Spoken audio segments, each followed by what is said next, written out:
Well, thank you. Good morning. I'm Paula Holmes. I'm a Senior Director for Growth Initiatives at Seattle Children's Hospital. I've been there for about 25 years in a number of different roles, a lot of it in operations, but I currently sit sort of matrix between operations and strategic planning, which is a really fascinating kind of role. And so you'll hear that sort of perspective as we come through our presentation.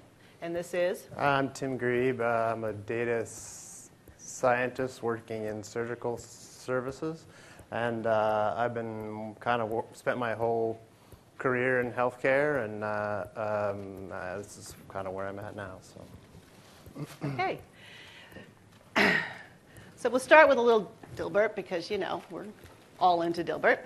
So you did not show leadership on your project. Are you saying I didn't do things in the smart way?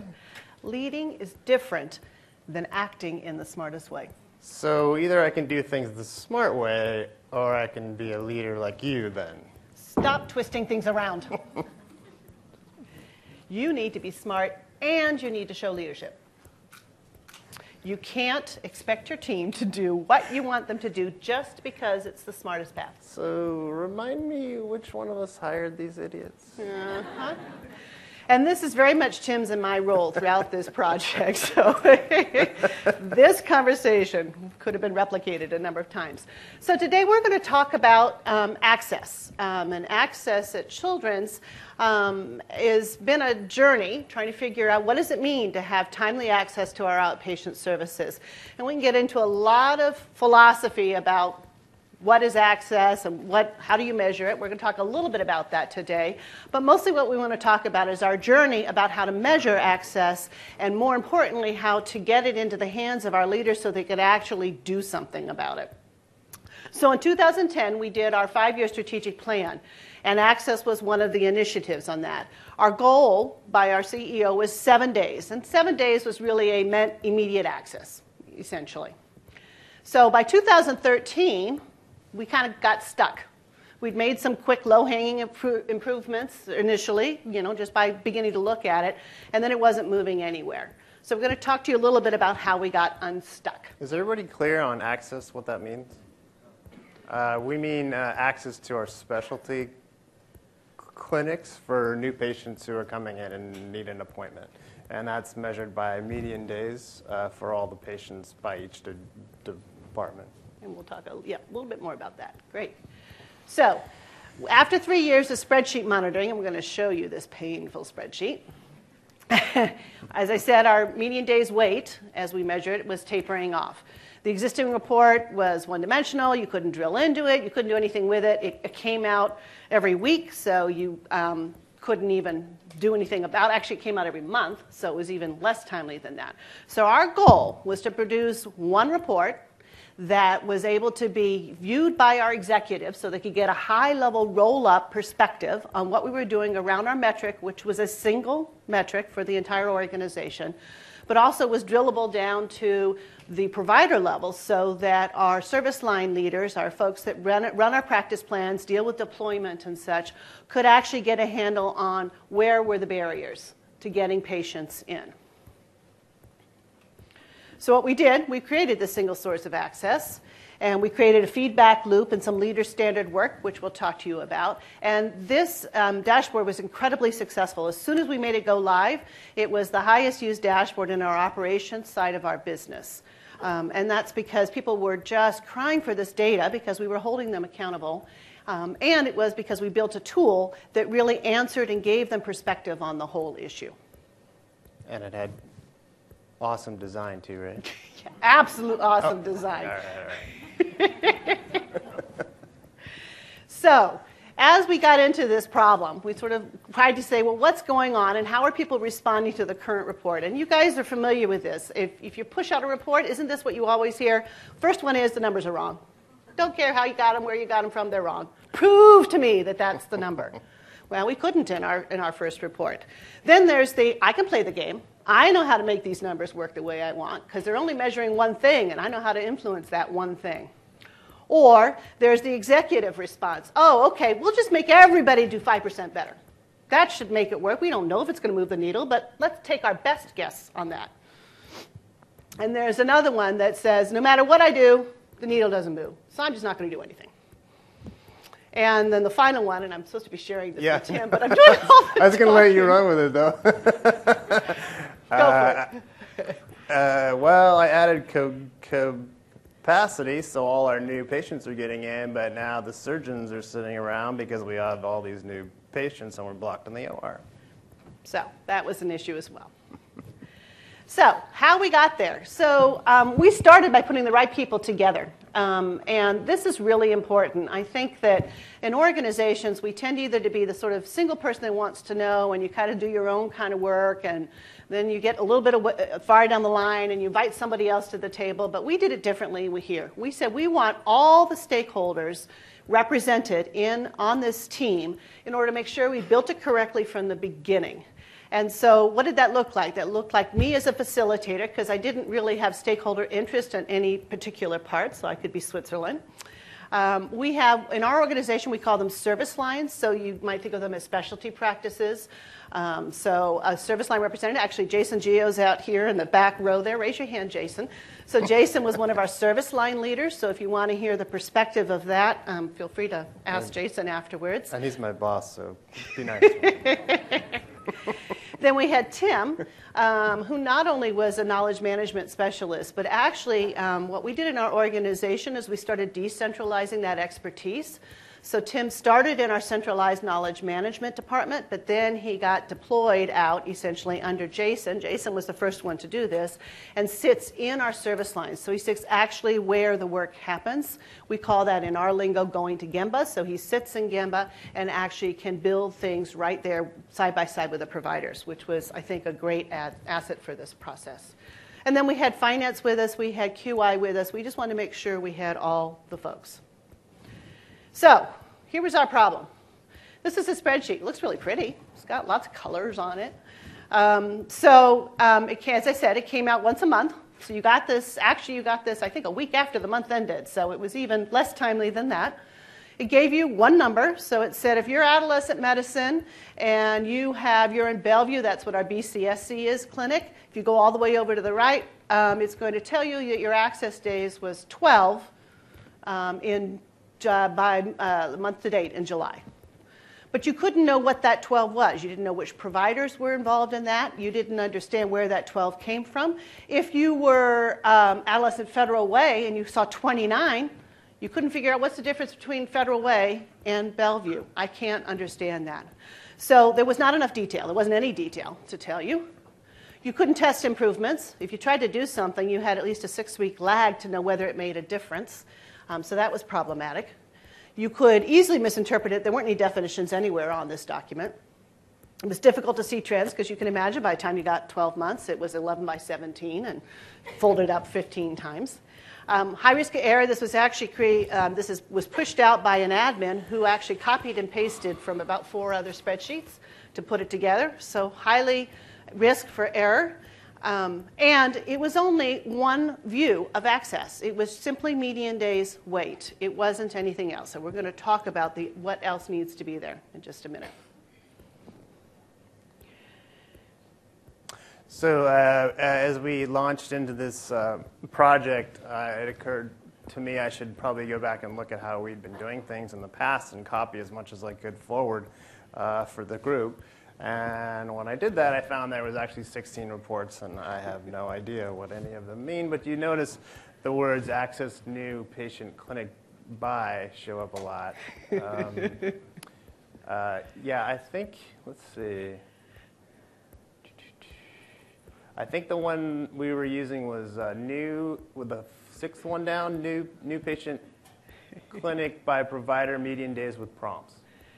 But yeah, you wouldn't necessarily know that. So you could imagine if you were an end user and trying to pull this report, you wouldn't know which to do, let alone the concept of single source of truth.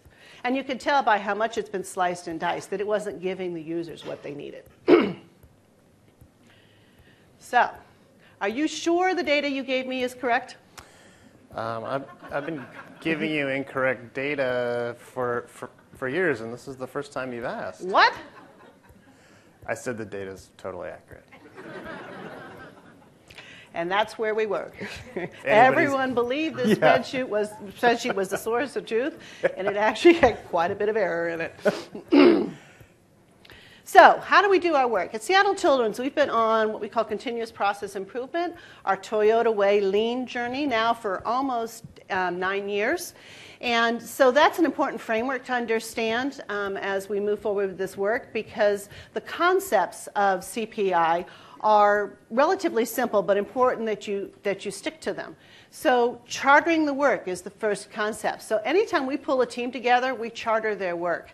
And we do that as a way to control scope creep, to make sure that we're all clear and aligned on the deliverables, to make sure our executives are aligned on what we're doing, how we're doing it, and when it's going to be ready, for example. So the elements of this are a problem statement, which we shared with you, who our executive sponsor was. We had a VP level sponsor. That's important because you need to be able to and on if you hit barriers, so that person has to be engaged. What the decision making is going to be for the work, the stakeholders that are involved, which we talked to, the current state, which was that report we shared with you, the target condition was we wanted to create this single source of a dynamic tool that could be used by our service line leaders and our executive, what's in and out of scope.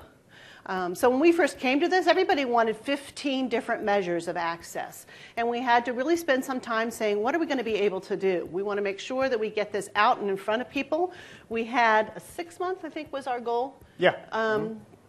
Lead time. We started this in April. We wanted to get it up and running by October, which is the start of our fiscal year. And then, as I said, the deliverables and timeline. So really a valuable tool to use. So what's the first thing we had to do? We had to really talk about median days wait. There are lots of different metrics that could be used to measure access. A lot of people do third next available appointment, for example. Others will do urgent care appointments. We took median because that's a metric in our CPI world. It's an often used measure of operations and throughput.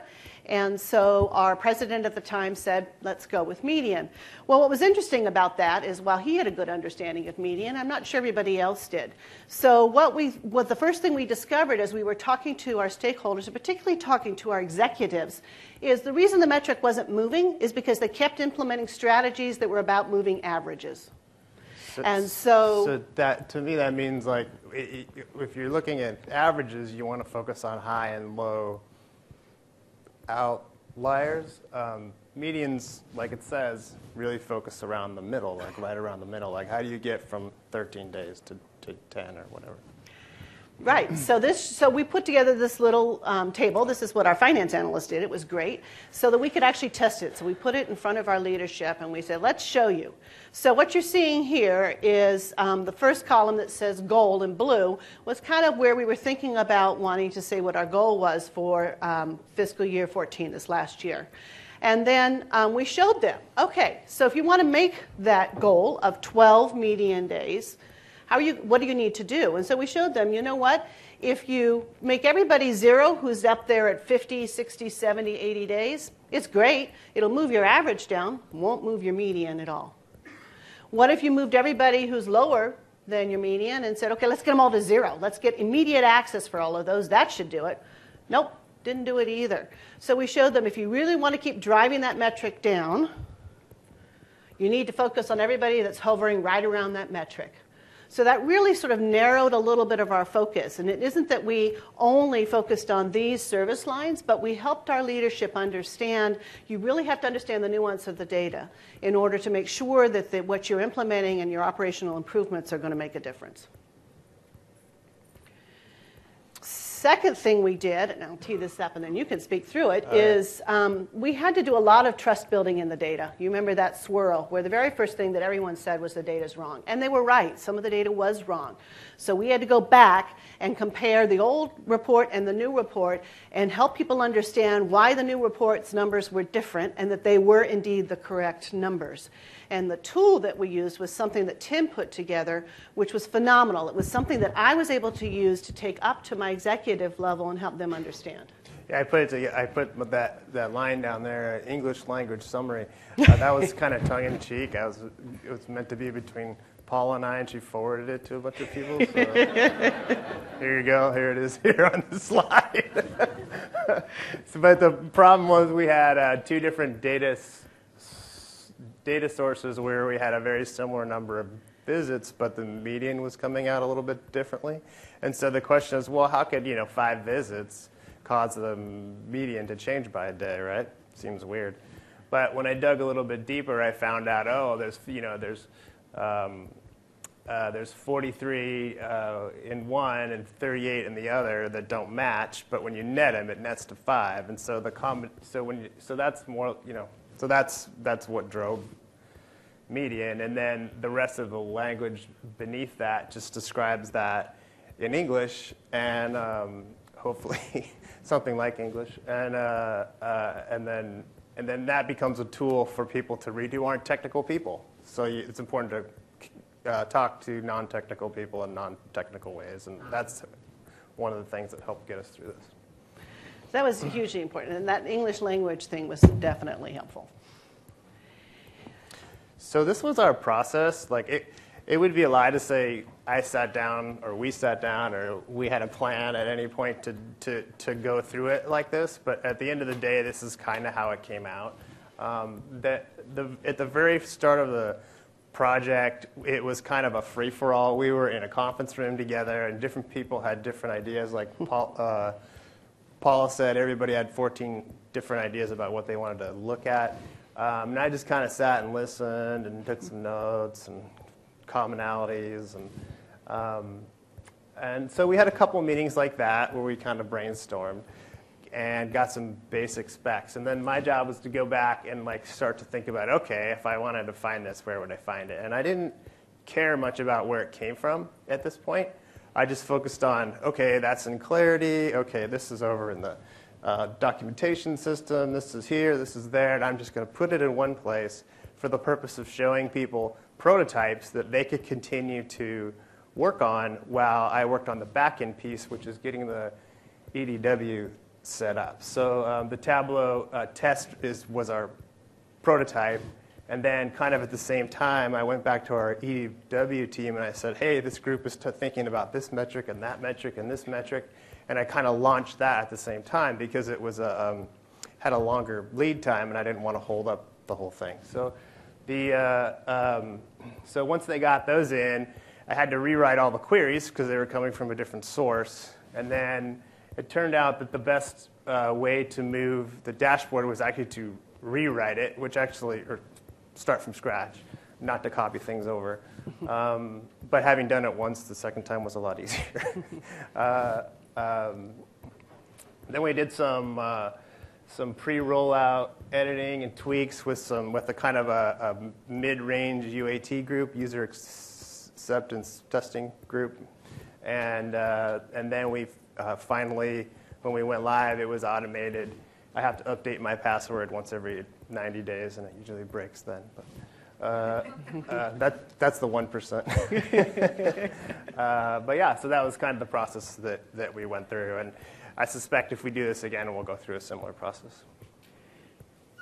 So this is what it looks like.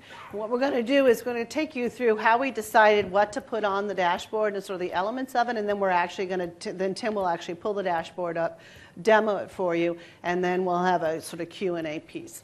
So this is our ambulatory access dashboard. And per what we've been learning about dashboards, the most important metric is in the top left, which is the median days wait. And so then we've got no shows and 24-hour cancels. We're going to talk about why we put that up there, referral volume, new and return visits, and then what we call capacity on the bottom. So we're going to go through this. On the left are all our service line departments that we chose to be in the metric. We actually made some decisions to have some departments not be part of this metric, but those are the ones that are in. So this is the front page of the dashboard. So I'm going to tell this story through pulmonary, one of our service lines, and this is not a success story. Their metric's not been going in the right way, but it's going to show you how we learned so much about why it's not going in the right way and sort of what we need to be doing to make it go the right way.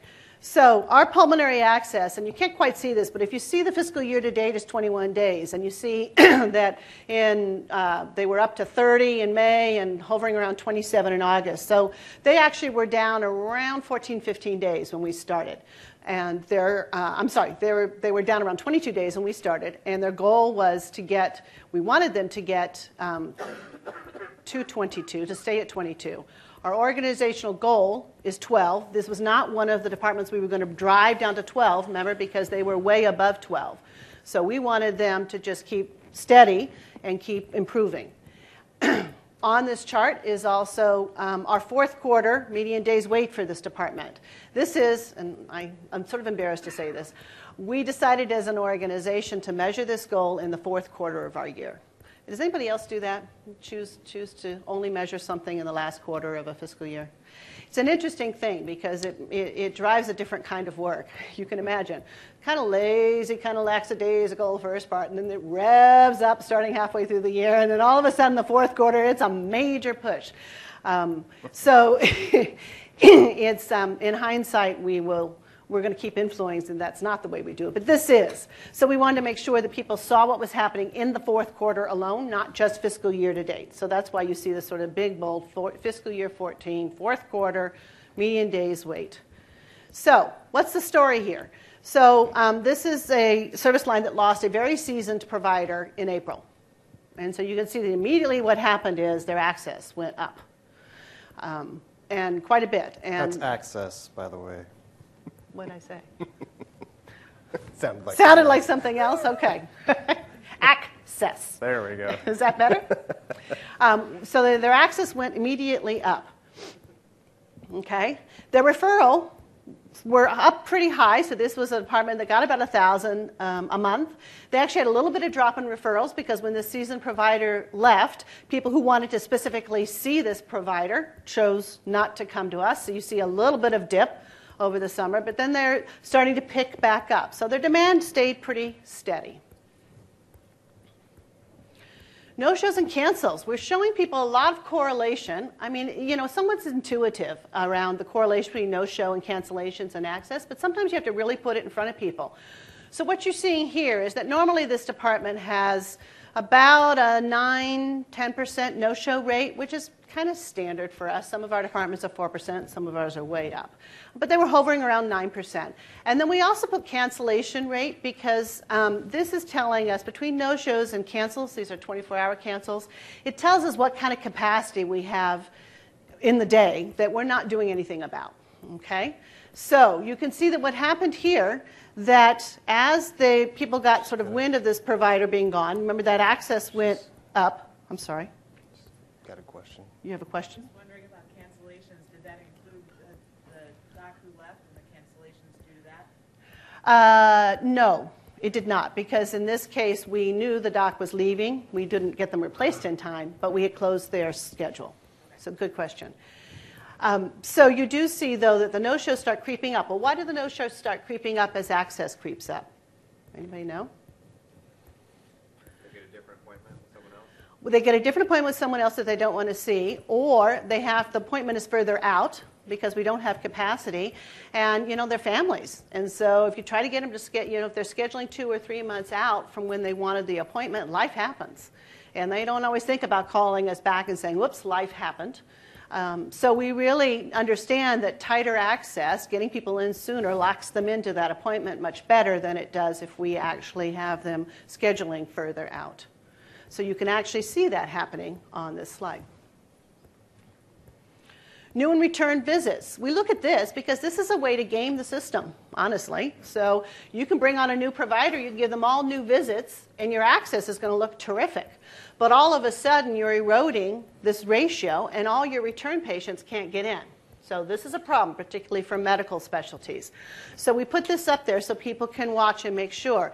In this one, what you're seeing is a little bit of that erosion, because you can see that in September, you can see that return visit going up a little bit because they've got a patient panel. These are, very sick respiratory kids, and they need to be seen. And so they don't quite have the capacity yet. So they're beginning to get those return patients in and hold off on their new patients, which is why their access isn't driving down as quickly as they would like.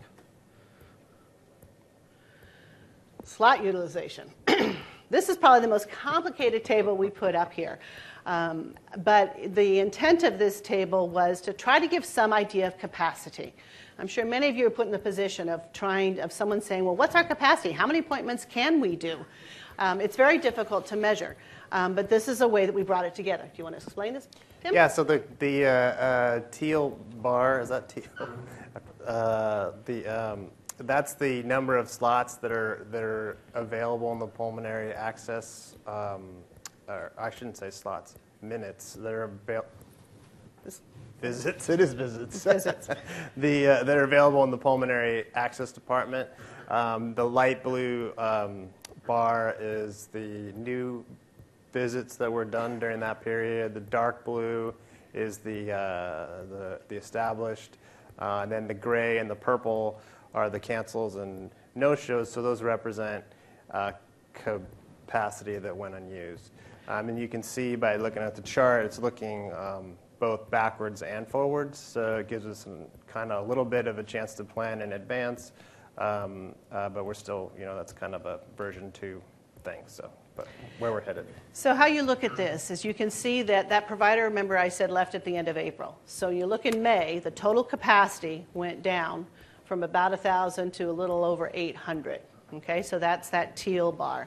Of that capacity, they were using 90% of it, but that included no-shows and cancellations. So they still had slots that those providers had empty. So during their day, they were sitting around, even though they had this very long access point. That was a problem. So then starting in July, what they did is they started double booking a little bit so that they could use those provider time more efficiently. So that's why you see now they're at 101% of their capacity because they overbooked so they could bring in patients. And then starting in September, they actually added a provider back on. So now you see that their capacity goes back up to 1,000. And now you're starting to see them, and that provider gets fully ramped up in October. So now their capacity is better than it was in the beginning. So that's what this helps you look at. The reason you don't see it out too far is because we book with very open appointments. So our provider templates often will be a new visit, return visit, urgent care, whatever you need, because we're trying not to make it too difficult to schedule. So we can't tell you how much of those visits pushing out are new or return or such. But it does give people, again, a visual of their capacity. Yes?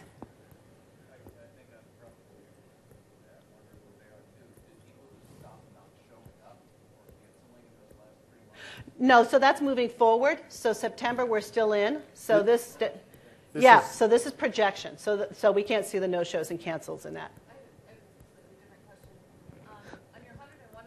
Mm-hmm. You still have, I'm assuming 100% is the green bar. Correct.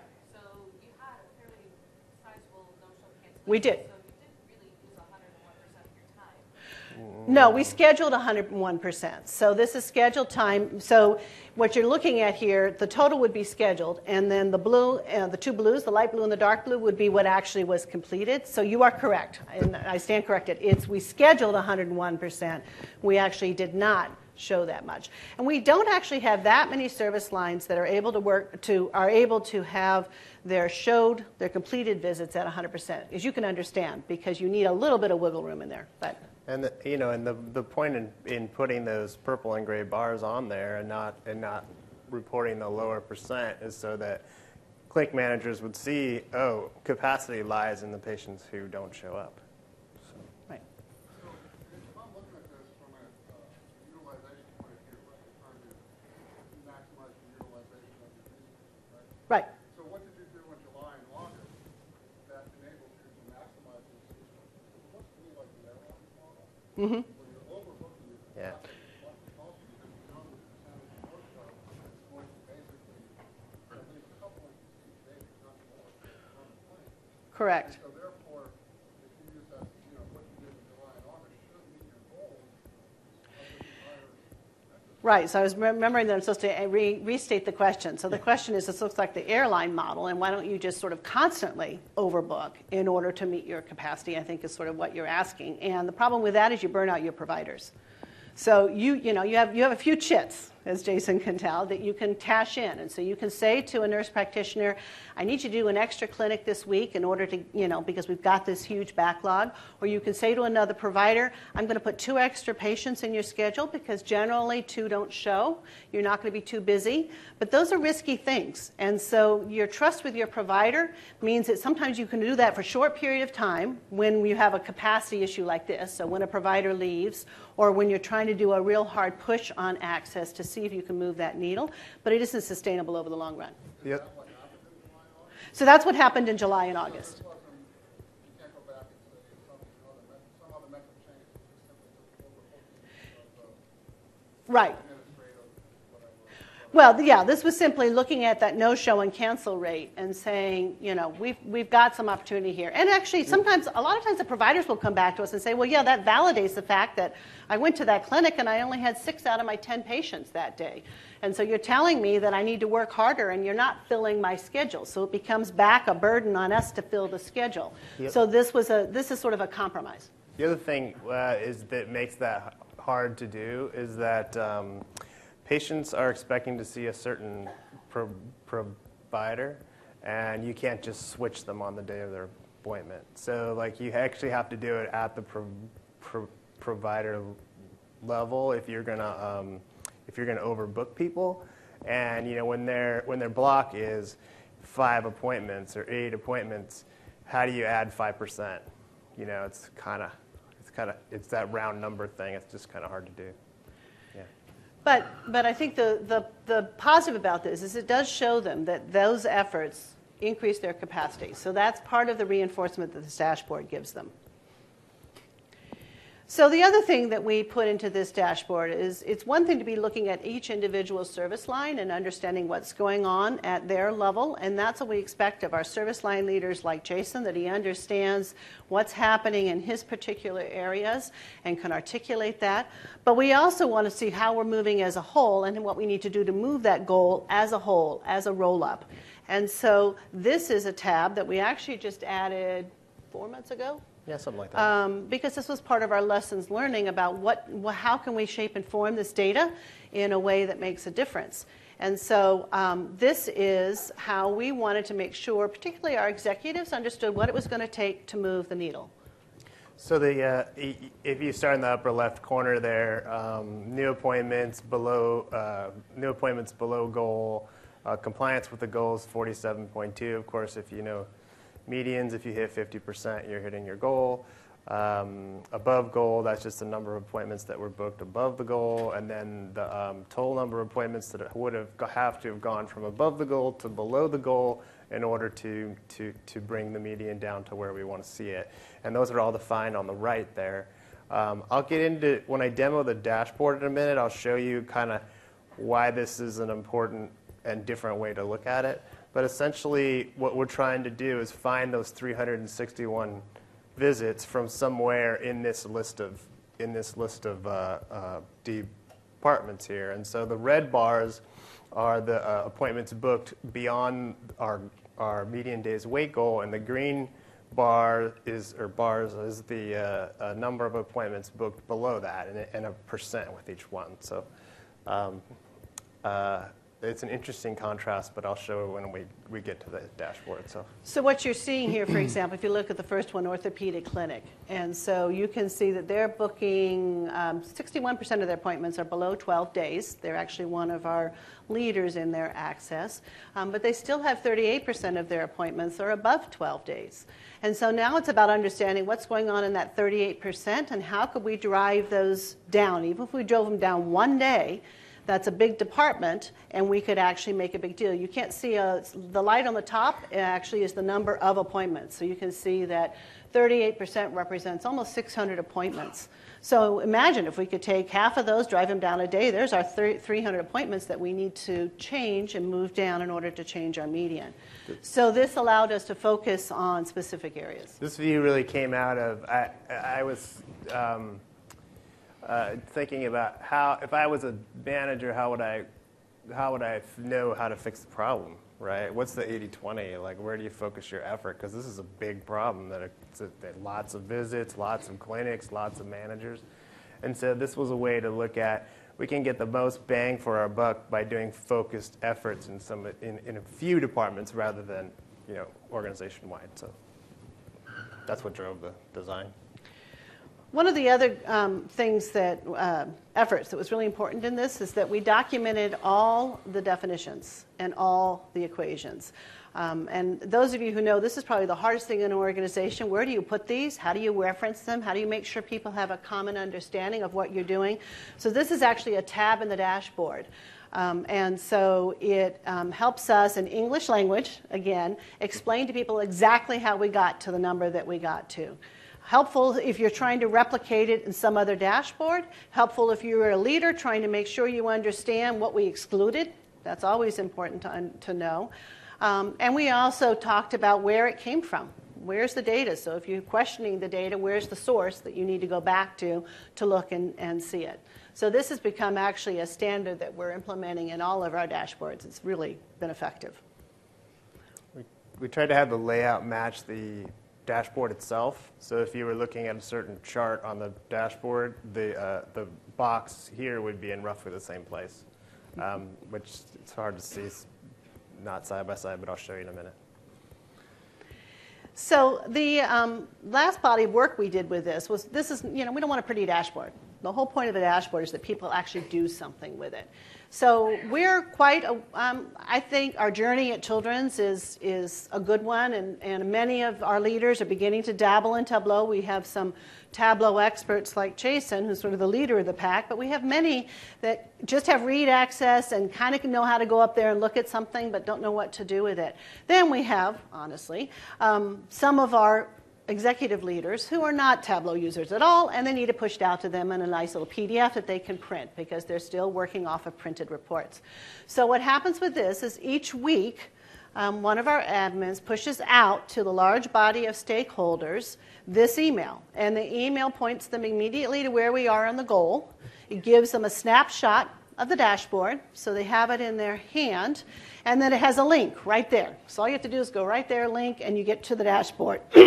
And it's this that has made a difference in getting the 1,000 clicks a month, because we put it right in everybody's mailbox on Monday morning, and they can drive right to their particular element of the work. It also has become a poster. I can't remember where I put that. I think I have a picture. I took the picture out. I did, sorry. So this is actually a poster down in our plaza. So the first thing you see when you get on our executive level off the elevator is a poster of this Access dashboard. It has the dashboard, it has that Christmas tree that you saw, and it has the definitions all right there. Everyone sees it every day. So that's how we put it in front of people in many different ways. I have a great idea. What kind of idea? Is it the kind that I scoff at? Is it the kind that I steal? Or is it the kind that makes me give you a lot of work? Might be all of those. Sounds good so far. So now we'd like to actually show you the dashboard. With all these little, and we have a big caveat. We are still in 8.1, and so we have some functionality that we know has been improved in 8.2 that has not been implemented on this. So I'm going to let Tim drive, and we'll take questions as we go into each area. So this isn't formatted for this venue, so I'm sorry for that. But one of the driving forces to design was speed. And I'm going to try to demonstrate that. Cross your fingers. So previous dashboard attempts, we had real problems with time. So like what we found was people would create a dashboard and it would take 30 seconds to update. It would take 10 minutes. I actually sat in a meeting with VP level people and had a dashboard take 30 minutes to update, which was extremely painful, and I don't want to revisit. So I kind of tried to focus that on that here. But you can see as you click through the departments, all the metrics change. The median days wait is the main goal we're interested in, or the main metric we're interested in, and these are all the supporting charts and graphs that Paula went through earlier. So I won't go into too much detail. If there's a strange outlier, of course you can drill down to detail And I just want to demonstrate quickly that we're at the patient level detail or appointment level detail here. So the department, and then this is the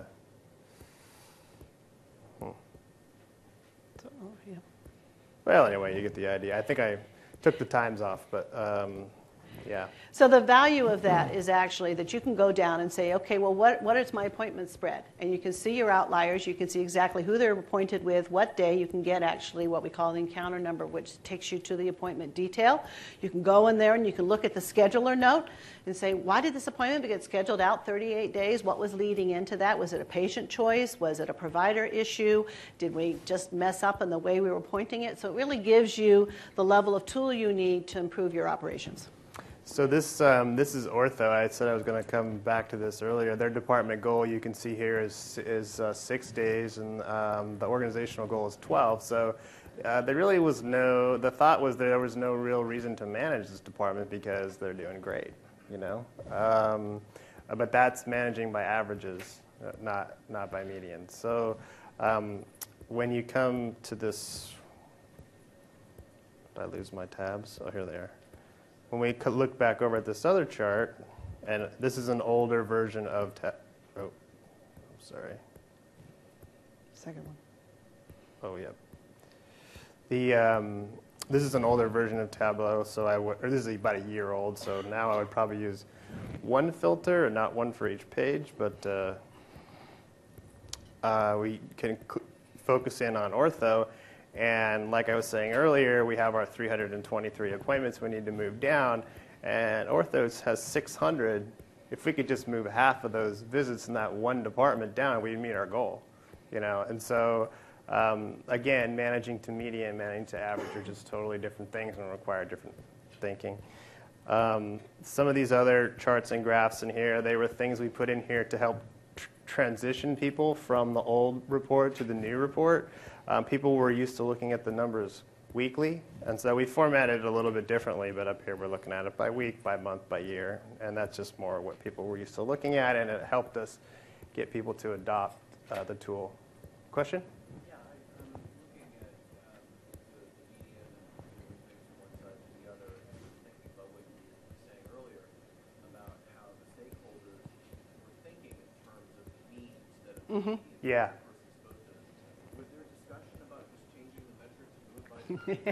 Well, I'm going to let Paul speak to that. We actually, when we started this, our probably initial charter was to influence the organization to change how we measured access. We were lofty in that goal. But honestly, because this is built into our strategic plan, it is, and we've been measuring it for 2 years. Organizationally, we weren't ready to change that metric and sort of lose that history. So we talked about could we change it to average. We tried to get to third next available. It was a different metric. So the answer is yes, we tried to influence that change. But this is what we, organization, determined to stick with. We actually have discussion happening now, so we're just starting our next year and still median, but for the year after, there's actually a lot of open conversation happening about changing it. So just to show one more thing, I wanted to show the rest of these tabs are just different ways to dig deeper and deeper into the detail on the data. And again, we felt that was important. It's important to provide the high-level dashboard to executives, and it's important to the people who work for them to be able to get into the details so they can explain what's going on. A good example of that, one of the people that I work for called me on the phone and said, hey, my days are up. What's going on? I need you to explain it to me. So I had to go into my own dashboard and tell him how to respond to his manager who I'd written the dashboard for. I think I have a job for life. So anyway, this is the user guide that Paula showed earlier, and then if I flip back to the top sheet, you'll see the departments are here: median days wait, cancellations, visits, referrals. If I go here, kind of matches the placement as a way to help people know where to look for things. One thing I wanted to explain when we get down to one of the reasons why we have so many levels of detail. I'll do this one. I'll show you. This one will. Is we talk about service line, meaning the entire body of business for a specialty like orthopedics as a roll-up, but we do the work by site of care. And so ortho, for example, has 1, 2, 3, 4, 5, 6, 7 different sites of care, and they have different access points for those sites of care, and we accept those access points. We don't intend to have the same access for one of our clinics that's out in Wenatchee, Eastern Washington, as we do for the clinic that's in Seattle.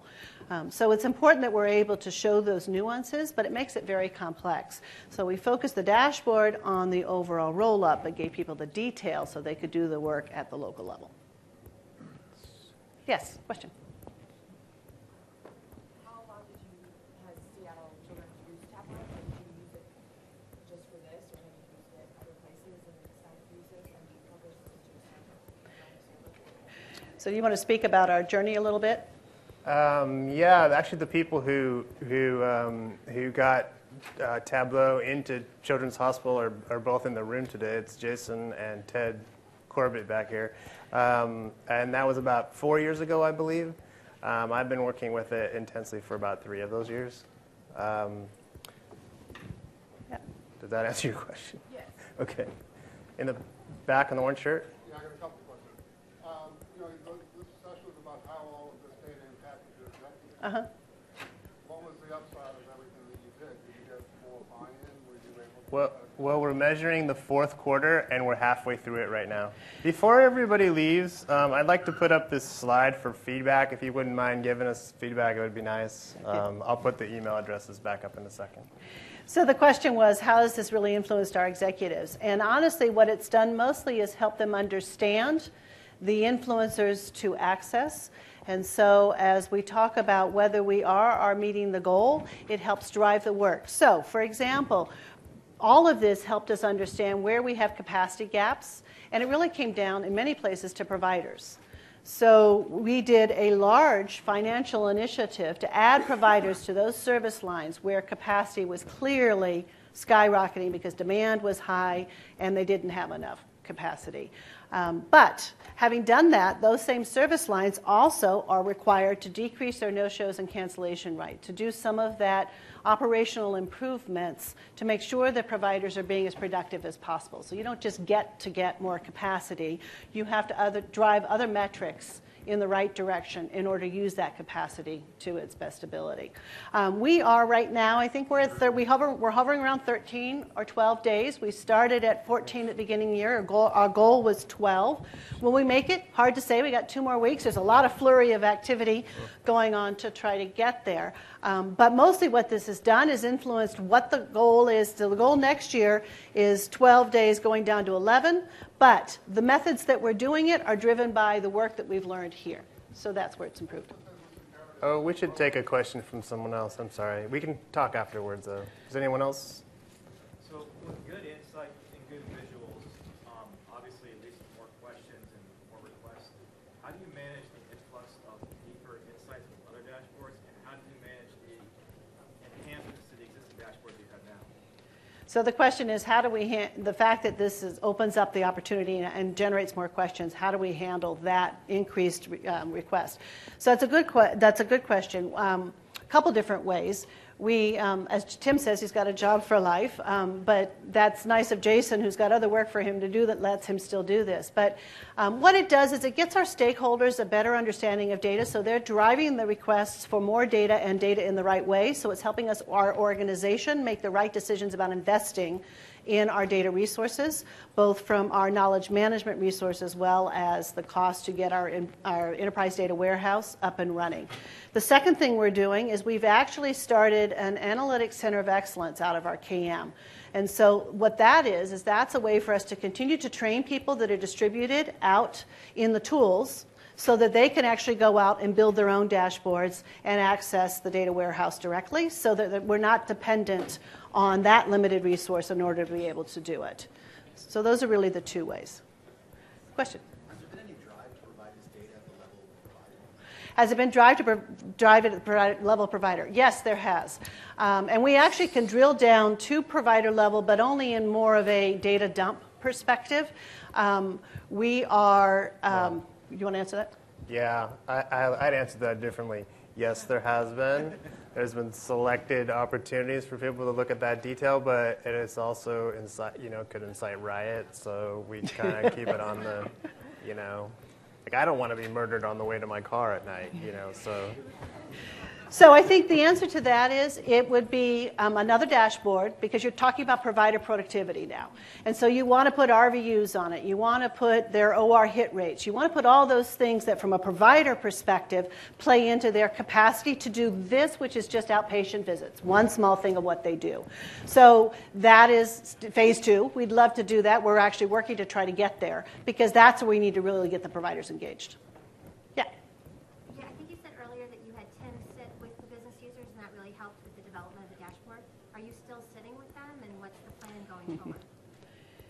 Yes. The question was, I sat with the people who were developing the dashboard, and do I still do that? Yeah, I work in the hospital, and the person who sits behind me is a speech therapist. The person who sits beside me is a oral surgeon. There's a nurse over here, and my manager's back there, and director, I guess I should say, is back there. So yeah, I'm right in the clinic, and they're walking by all the time. And, so I think your question is about how you sustain. And that's a challenge, because both Tim and I have moved on to other things. And so how do we, but yet we still get questions every day about this data.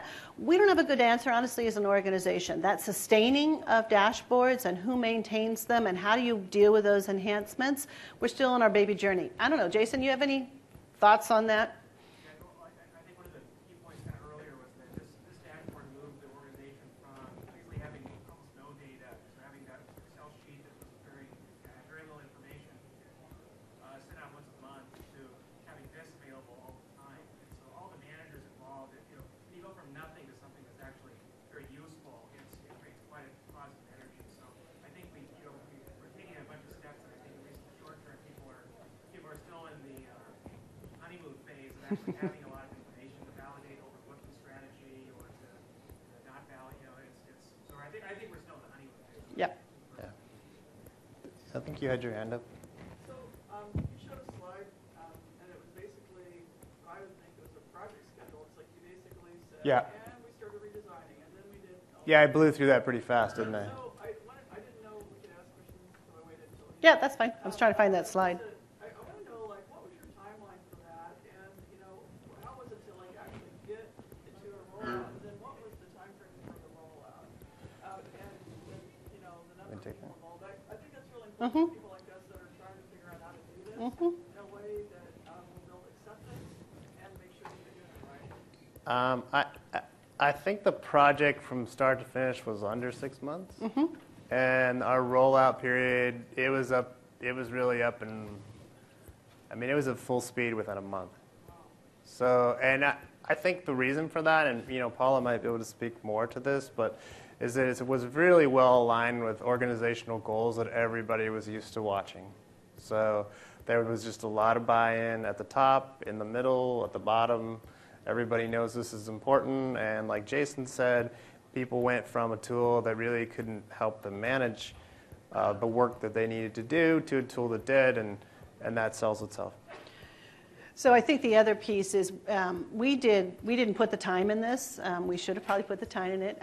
It was a significant commitment of the team of about 8 of us. We were meeting 2 or 3 hours a week. Tim was then spending another 8 hours a week on the back end. But really the big piece of the work, yeah, I know. 8 hours. I was leveling that out over the whole 6 months. How's that? But it was the data validation that the front-end work that we did that made the back-end fly. And so I think it would be helpful probably for us as an organization to think about how we show that pictorially, because that is part of what makes the success at the end. Yes? Going back to your swirl slide about data are wrong. And so when people say that, sometimes they mean that they think you've calculated it wrong. But a lot of times what I hear is that they know that their data entry training or practices are flawed, and that what's going in to be calculated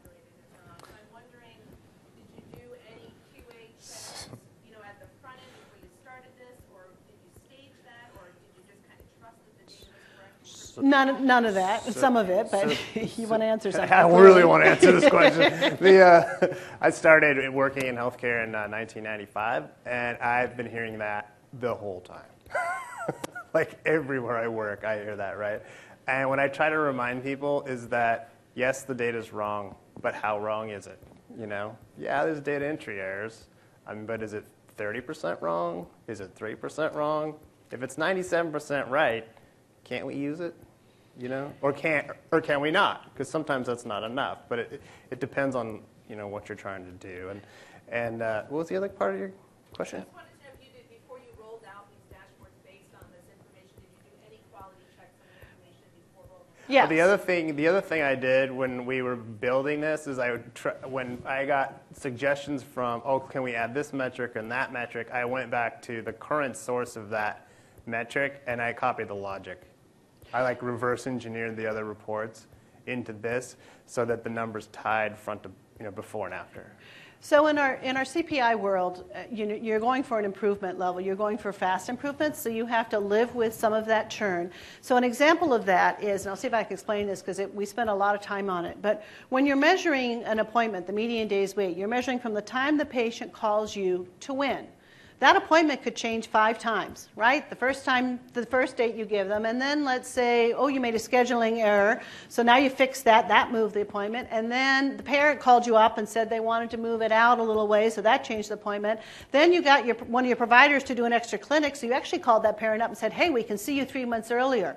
So we had a lot of conversation about, are we going to capture all of that in this metric? And we decided no. We said we are capturing from the time the patient called us for the appointment to the first appointment we gave them, because that's their perception of our access. So we didn't include improvements, we didn't include rework, we didn't include any of that. So that's that chartering alignment to say, what are we trying to do? If we were trying to build a dashboard to show us where those errors were, that'd be a different dashboard. We need it. We absolutely need it. But that's not what the intent of this was. Other question? Yes.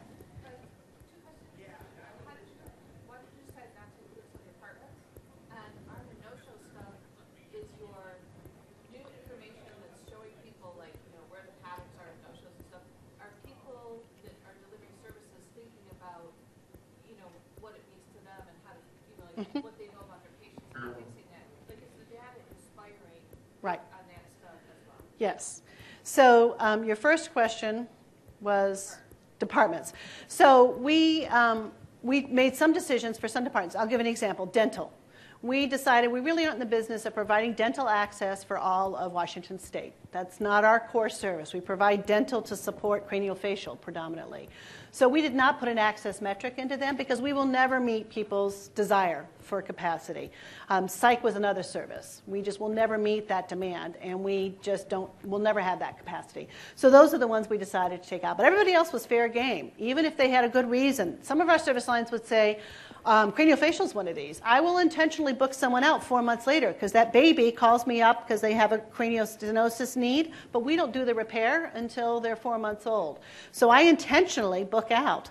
Well, those are the sorts of things we're starting to reveal. And as we drill down and get all the other problems out of it, that becomes a leverage argument for that department to say, my access will never be 14 days. So where is the right point for my access to be? Your second question was? Is the data inspiring people to do yes. Yes and no. It is it's revealing the opportunities. I think some service line leaders absolutely do use the data to improve. I think Jason had a couple of examples of where it revealed challenges of the way that they were using their templates in setting up their schedules, and all of a sudden this revealed some challenges with that. Others, I could tell you, they see their no-show rate. Adolescent is one of these, and they're trying to figure out what to do about it because their problem is no one comes between 12 and 2 or 10 and 2. So they know it's going up. We know they need to drive it down. We're helping them with our CPI work to figure out how to do that. So absolutely. Yeah.